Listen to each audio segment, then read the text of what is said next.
फरमाते हैं कि मैं ना मजदूर लेने गया, बगदाद के चौक में मजदूर बैठे होते थे, तो मेरी उन मजदूरों में से ना एक नौजवान बच्चे पे नजर पड़ी।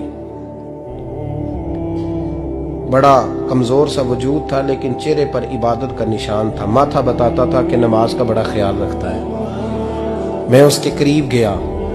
चेहरे भी बड़ा कुछ बताते हैं ना, चेहरों में भी बड़ी रानाई होती है। फरमाते हैं मैं करीब गया, मैंने उसको कहा बेटे मजदूरी करोगे? तो कहने लगा मजदूरों में बैठा हूं तो हुजूर मजदूरी के लिए ही तो बैठा हूं। तो मैंने कहा कि चलो फिर। कहने लगा नहीं मेरी कुछ शर्तें। मैंने कहा बताओ? कहने लगा पहली शर्त यह है कि लोग 4 दिनार दिहाड़ी लेते हैं, मैं 3 दिनार लूंगा। मैंने कहा यार भाई तो बड़ी बेहतरीन है, बाकी भी इस तरह की रख ले। उसने कहा हुजूर दूसरी शर्त यह है कि मैं आपकी मुकम्मल बात मानूंगा, लेकिन जब अजान हो जाएगी फिर आपकी नहीं सुनूंगा। तीसरी बात उसने ये की कि हुजूर मैं आपके घर में काम करूंगा पर आपके किसी सवाल का जवाब नहीं दूंगा। कहते मैंने कहा यार तू बड़ा अजीब है, शर्तें तो मालिकों की होती हैं। कहने लगा जी बहरहाल मैं शर्तें लगा के जाता हूं। फरमाते मैं उसे घर ले आया, काम मैंने उसको बताया, तो जो काम मजदूर सारे दिन में करता है ना उसने 2 घंटे में ही कर दिया। हमारे मजदूर सिगरेट पीने में भी तो आधा घंटा लगाते हैं, वो चाय पीने जाए तो पौना घंटा। वहां उनको भी तो दयानतदारी करनी चाहिए कि नहीं करनी चाहिए? ने मुआहदा किया है ना जी, तो पूरा उतरना चाहिए ना। कहते 2 घंटे में। अब काम जब बंदा शुरू कराता है तो काम और निकल आता है। कहते काम मैंने उसको और बता दिया, वो करने लगा। उसने मिट्टी निकाल के रखी थी बाहर रास्ते में, तो अजान हो गई जोर की। उसने वहीं कुदाल छोड़ी कही और चलने लगा। तो मेरा बेटा कहने लगा इसको जरा बराबर कर दो। कहने लगे चुप कर जा, तेरे बाप से बात हुई थी, जब अजान होती है तो मैं किसी और की नहीं सुनता, सिर्फ अल्लाह रसूल की सुनता हूं। कहते मस्जिद चला गया, नमाज पढ़ के आया तो दोपहर का वक्त था। मेरी बीबी कहने लगी इसको को खाना खा ले। कहते हमने कहा खाना खा लो, तो कहने लगा मैंने रोजा रखा हुआ, रमजान भी नहीं था, नफली रोजा रखा हुआ। फरमाते हैं शाम हुई, मैंने 3 दिनार दिए, तो मैंने कहा तेरा नाम क्या है? कहने लगा मैंने आपसे कहा था मैं किसी सवाल का जवाब नहीं दूंगा। कहते वो चला गया। अगले दिन मैं फिर लेने गया उसे, काम कुछ और निकल आए, तो लोगों ने बताया वो सिर्फ हफ्ते वाले दिन आता है। मैंने कहा क्यों? कहने लगे जी वो कहता है मेरा हफ्ते का खर्चा 3 दिनार है, जब 3 दिनार कमा लेता हूं तो बाकी सारा टाइम अल्लाह रसूल की जिक्र में गुजार दिया करता हूं। फरमाते हैं जी अगले हफ्ते मैं फिर लेने गया, मैंने पूरा हफ्ता इंतजार किया कि काम उसी से कराना है। मैं जब गया तो मैंने कहा चलो। कहने लगा मेरी शर्तें याद है ना? और मैंने कहा याद है भाई साथ चल। फरमाते हैं काम कराया, 2-3 हफ्ते वो आता रहा। एक हफ्ते में गया तो लोगों ने कहा हुजूर आज नहीं आया। क्यों? कहने लगे बीमार हो गए। कहाँ घर है? कहने लगे बगदाद के कब्रिस्तान के पीछे जो कच्ची आबादी है उसमें रहता है। फरमाते मैं गया, दरवाजे पे दस्तक दी तो कहने लगा हुजूर आप हैं? दरवाजा खोला है, आ जाइए।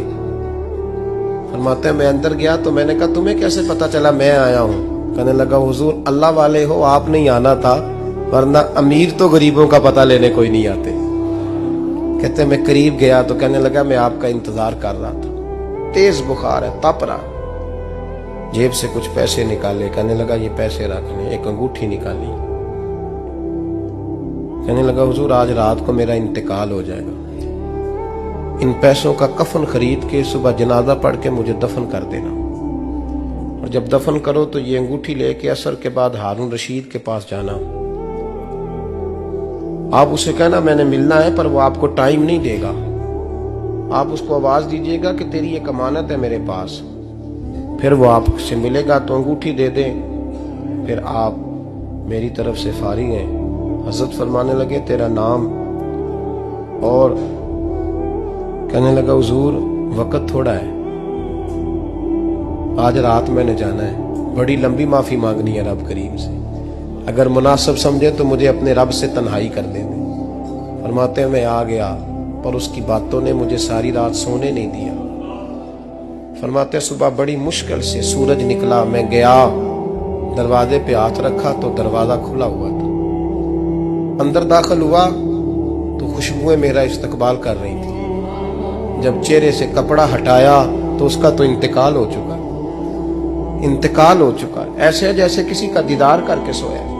कहते मैं तो 2 आदमी ले गया था जनाजे पे, पर पता नहीं दुनिया किधर किधर से आई, कहां से। अखां जदों मीटियां जमाना मैनू रोवेगा, अपना ते अपना बेगाना मैनू रोवेगा।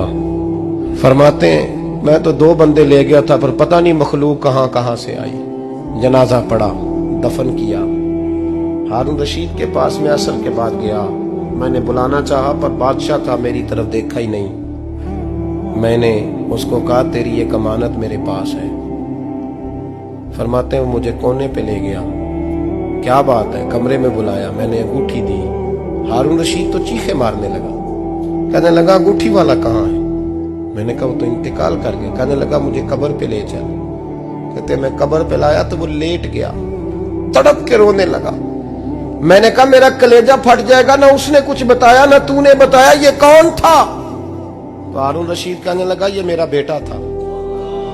मैंने कहा तेरा बेटा और मजदूर? कहने लगा हुजूर ये हजरत दाऊद ताई के पास बैठा करता था, उनका मुरीद था, मुझे रोज कहता था अब्बा तूने बड़ी दुनिया इकट्ठी कर ली है, मरते वक्त तुझसे टांगे समेटी नहीं जाएंगी, इतना हिसाब नहीं तू दे सकेगा।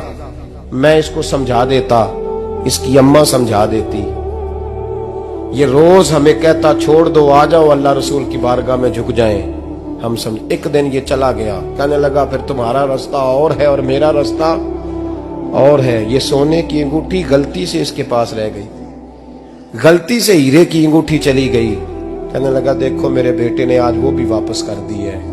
फिर तड़प के कहने लगा हारून रशीद था तो ये मेरा बेटा, पर मेरा मुर्शद निकला, मेरा पीर निकला। भाई जिंदगी तो बड़ी थोड़ी है ना। बाबा साहब ने कहा था उठ फरीदा सुत्या, और दाढ़ी आ गया पूर, अग्गा नेड़े आ गया, पिछा रह गया दूर। उठ फरीदा सुत्या खलकत वेखन जा, मते कोई मिल जाई बख्शिया ते तू ही बख्शिया जा। उठ फरीदा सुत्या झाड़ू दे मसीत, तू सुते रब जागदा, तेरी डाडे नाल परीत। मेरा रब हमें भी अपनी बारगाह में कबूल फरमा।